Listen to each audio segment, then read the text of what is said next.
안녕하세요. 성남시 의료원 진료과별 소개 영상 사회를 맡은 저는 김지연입니다.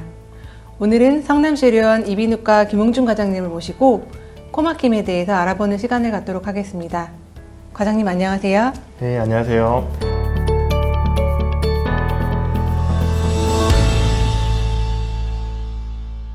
과장님, 계절이 바뀌는 환절기 그리고 미세먼지로 인해서 코막힘 증상들이 많이 생기는 것 같은데요. 이러한 코막힘의 원인은 무엇일까요?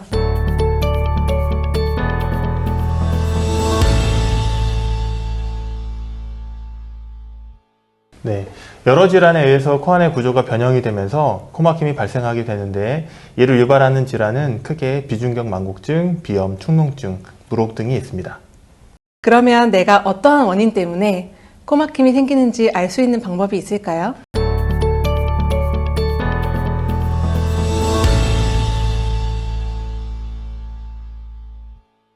코막힘과 동반하는 증상으로 구분할 수 있습니다. 코막힘과 함께 재채기, 맑은 콧물이 나온다면 비염을 생각해 볼 수 있고, 노란 콧물, 두통, 후비루 증상이 동반된다면 축농증을 생각해 볼 수 있습니다. 비중격 망곡증이나 물혹인 증상만으로 구별하기는 어렵습니다. 네, 그렇군요. 그러면 말씀해 주신 질환 중에 비중격 망곡증이란 질환은 혹시 어떤 질환일까요?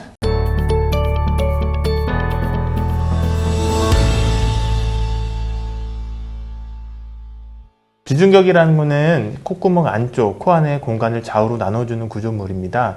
연골과 뼈로 이루어져 있고, 이 비중격이 한쪽으로 휘게 되면서 코막힘을 유발하게 됩니다.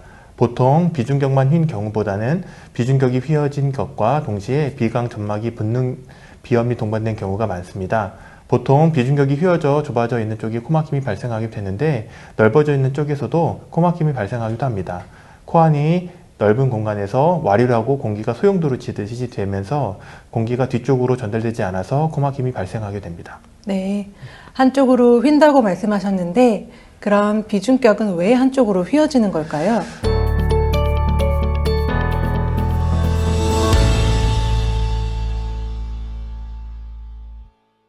네, 비중격이 휘어지는 원인은 정확하게 알 수 없습니다.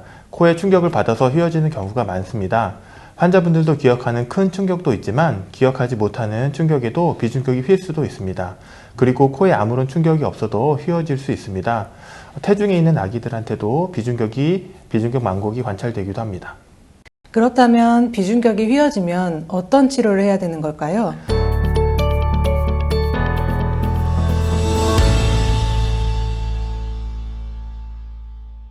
비중격이 휘었다고 무조건 수술 같은 치료가 필요한 것은 아닙니다.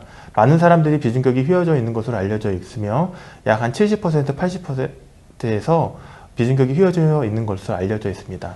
비중격이 휘어져 있어도 코막힘이 없는 경우도 많습니다. 약물 치료에 반응하지 않는 코막힘이 지속되는 비중격 망곡증이라면 수술적 치료를 생각해 볼 수 있습니다. 비중격이 휘어져 있을 때는 약물로 치료가 되지 않습니다. 수술을 통해서 휘어진 비중격을 바로잡게 됩니다. 네, 그럼 이제 코막힘 중에서도 관심이 아주 많은 질환이죠. 비염인데요. 비염이 발생하는 원인은 무엇일까요?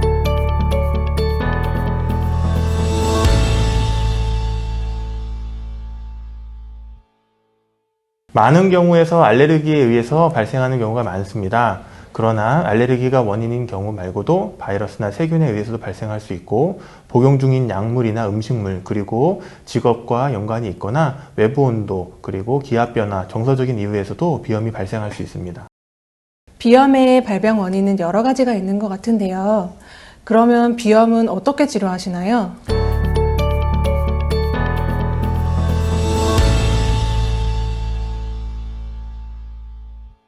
먼저 원인이 무엇인지 파악하는 것이 중요합니다. 자세한 병력 청취를 통해 원인이 무엇인지 추정하고 이에 대한 대비를 할 수 있습니다. 가장 흔한 원인인 알레르기의 경우 알레르기 검사를 시행해서 알레르기가 있는지 확인하여 이에 대한 노출을 줄임으로써 증상을 경감시킬 수 있습니다. 그러나 조절할 수 없는 경우도 많아서 이런 경우는 약물을 복용하게 됩니다. 약물을 먹는 약과 함께 코에 뿌리는 스프레이 제형이 효과적입니다. 비염 환자들에서는 수술이 효과적이진 않습니다. 코막힘 교정이 목적이라면 증상 개선 효과가 있지만 콧물, 재채기, 간지러움 증상은 수술로 없어지지 않습니다. 이는 약물을 통해 조절을 해야 하는데 수술을 받게 된다면 수술로 인해서 비강 점막의 표면적이 줄어들게 되면서 증상은 일부 경감될 수 있지만 완전히 사라지진 않습니다. 비염의 궁극적인 치료는 원인을 제거해서 증상을 유발시키지 않도록 하는 것인데 이는 현실적으로 힘든 부분이 많습니다. 알레르기 비염 환자의 경우에서는 면역 치료를 통해서 원인에 노출이 되어도 증상을 일으키지 않도록 할 수 있습니다. 그러면 코 막힘의 또 하나의 대표적인 질환인 축농증이 있는데요. 이 축농증은 어떤 원인에 의해서 발생하게 되는 걸까요?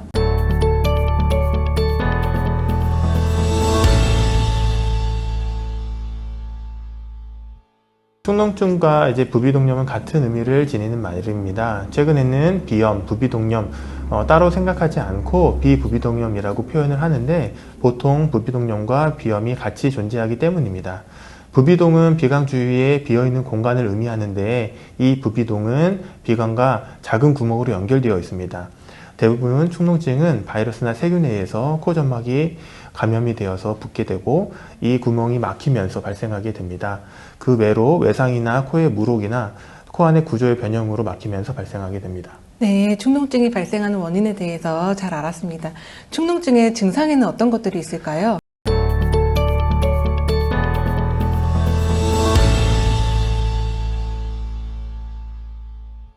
축농증이 감염에 의해서 발생하기 때문에 보통 노란 콧물이 나오는 경우가 많습니다. 또한 콧물이 코 뒤로 넘어가는 후비루가 발생하는 경우도 많습니다. 부비동 안에 염증으로 인해서 두통이나 안면통도 발생할 수 있습니다. 네, 감염에 의해서 발생하는 축농증.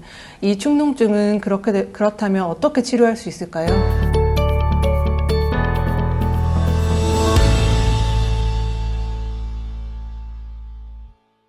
네, 축농증은 기본적으로 항생제를 포함한 약물로 치료를 하게 됩니다. 적절한 항생제를 충분한 기간 동안 투여를 해야 하는데 증상이 소실된 이후에도 약물을 추가로 더 복용하는 것이 중요합니다. 이는 재발이나 만성 축농증으로 진행하는 것을 막기 위해서입니다. 약물 복용과 함께 코 세척을 해주면 도움이 될 수 있습니다. 만성 축농증으로 발전한 경우에도 약물 치료를 시행하면서 비강 세척, 국소 스테로이드 스프레이 제제 등을 사용해 볼 수 있는데 이러한 내과적 치료로 호전이 안 될 경우 수술을 통해서 치료할 수 있습니다. 수술은 자연공을 넓게 해주어서 부비동에 충분한 배액과 환기가 이루어지게 되면서 호전시키는 방법으로 대부분 내시경을 이용하여 코 안쪽으로 진행하게 됩니다. 네, 과장님 그렇군요. 저 개인적으로도 그렇기는 한데 감기에 걸리면 한쪽 코가 막혔다가 또 뚫리고 그 다음에는 그 다른 쪽 코가 막혔다가 뚫리는데 이건 왜 그런 걸까요?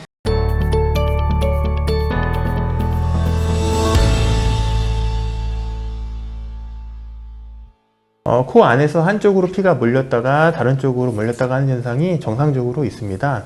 이를 비죽이라고 합니다. 한쪽으로 피가 몰리게 되면 해당하는 쪽에 혈관이 확장이 되면서 코 점막도 붓게 됩니다. 이를 통해서 코 안이 좁게 되고 그래서 코가 막히는 증상이 발생하게 됩니다. 여러 시간이 지난 다음에 반대편으로 피가 몰리면서 또 코 점막의 부피가 감소하고 이래서 코 막힘은 없어지고 대신 반대편에 코가 막히게 됩니다. 비슷한 기전으로 옆으로 누워서 있게 되면 아래쪽으로 향하는 쪽에 코가 막히게 되는데 이 증상도 중력에 의해서 바닥 쪽으로 피가 몰리게 되고 이로 인해서 코가 좁아지면서 발생하는 증상입니다. 마지막으로 어린아이들에게 코 막힘이 발생한다면 앞에서 말씀해 주셨던 것 말고 또 어떤 것들을 생각해야 될까요?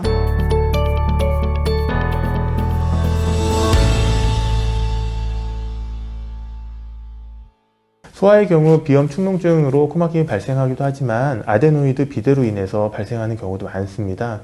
아데노이드란 코 뒷벽에 있는 림프 조직으로서 만 4세에서 5세에 있을 때 가장 크고 이후로 청소년기가 끝날 때까지 점차 줄어들게 됩니다. 아데노이드가 큰 경우 코 뒤쪽을 막아서 코로 숨쉬기 힘들어하는 경우도 있고 특히 잘 때 입으로 숨쉬고 코골이를 유발하게 됩니다. 또한 아데노이드는 소아에서 중이염과 축농증을 자주 일으키는 원인이 되기도 합니다. 세균이 바이오필름이라는 형태로 존재하고 있다가 중이염, 축농증을 일으킨다고 알려져 있습니다. 코골이가 심한 경우나 중이염, 축농증이 자주 발생하는 경우에는 아데노이드를 제거하는 수술을 받기도 합니다. 네, 잘 알겠습니다. 말씀을 듣다 보니 코 막힘은 생각만 해도 정말 답답한 질환인데요. 코 막힘을 통해 고통받으시는 환자분들이 하루빨리 수술이나 약물 치료를 병행해서 빨리 쾌유되셨으면 좋겠습니다. 과장님 오늘 좋은 말씀 감사합니다. 네, 감사합니다. 오늘은 코막힘에 대해서 알아보았는데요. 기후변화로 인한 미세먼지와 각종 환경 여건 속에서 하루빨리 코막힘 없이 시원함을 되찾기를 기대하면서 저는 다음 시간에 뵙겠습니다. 감사합니다.